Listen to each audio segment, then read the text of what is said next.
Greetings, everyone. We understand that there are some of you who served missions with us when we were there serving our mission.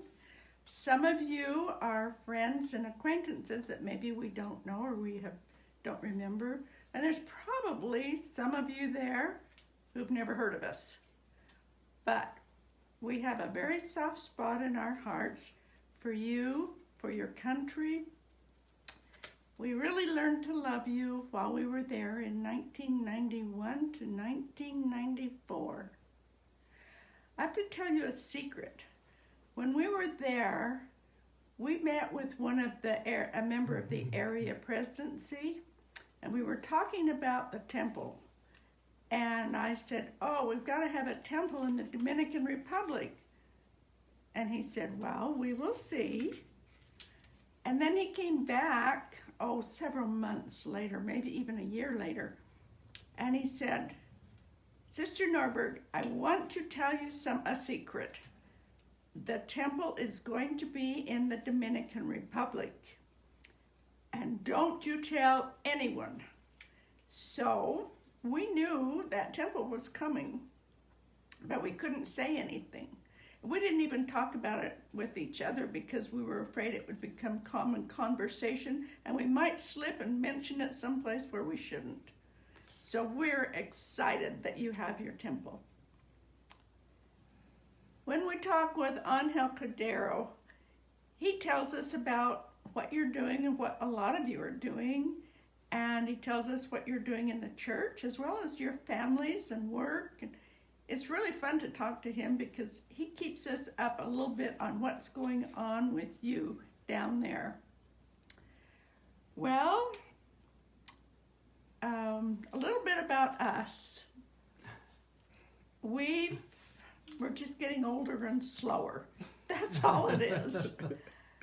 We moved from our home in Salt Lake City to Syracuse, Utah. It's about 30 miles north of Salt Lake.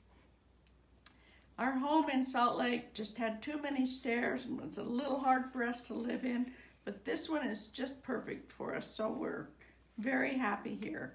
We're grateful that we have good health. We're able to do anything that we want to. We just do it a little bit slower and a little more carefully, but we're able to do about everything we want to.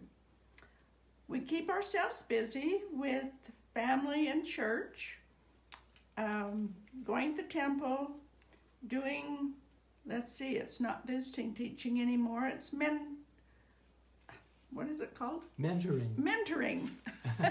With mentoring, and I work in the library, and then our family keeps us very busy. We have 3 children, 7 grandchildren, and 23 great-grandchildren. I just want to leave my testimony with you. I know this church is true, and I know that we have a prophet on the earth at this time. I'm so grateful for that. We're grateful for President Nielsen, not Nielsen, and we know that he's going to take this church and lead it just the way the Lord wants him to do. I love you, and I say this in the name of Jesus Christ. Amen. Elders and sisters, it's great to be with you. It's a great opportunity for us to be able to send a message through technology, and each one of you become part of us.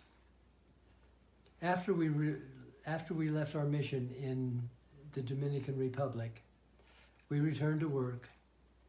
And I worked for another 6 years.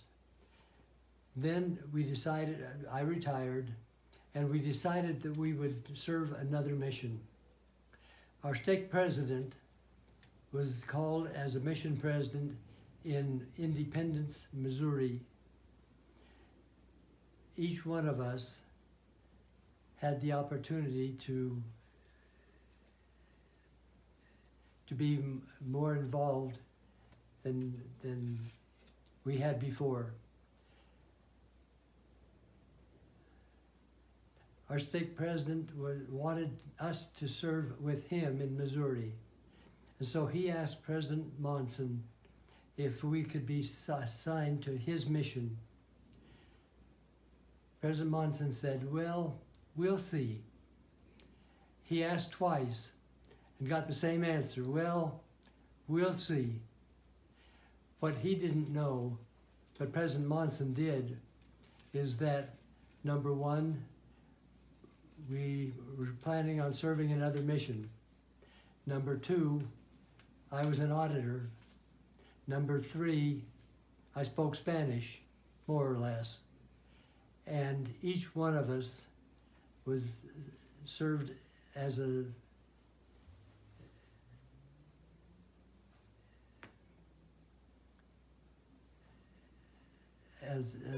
area. As an area missionary. President Monson also knew that they were starting a new program of training area auditors, and we were the first ones to be called. We served in Central America for 18 months. We started the program in that area, and we were the first area missionaries to be called.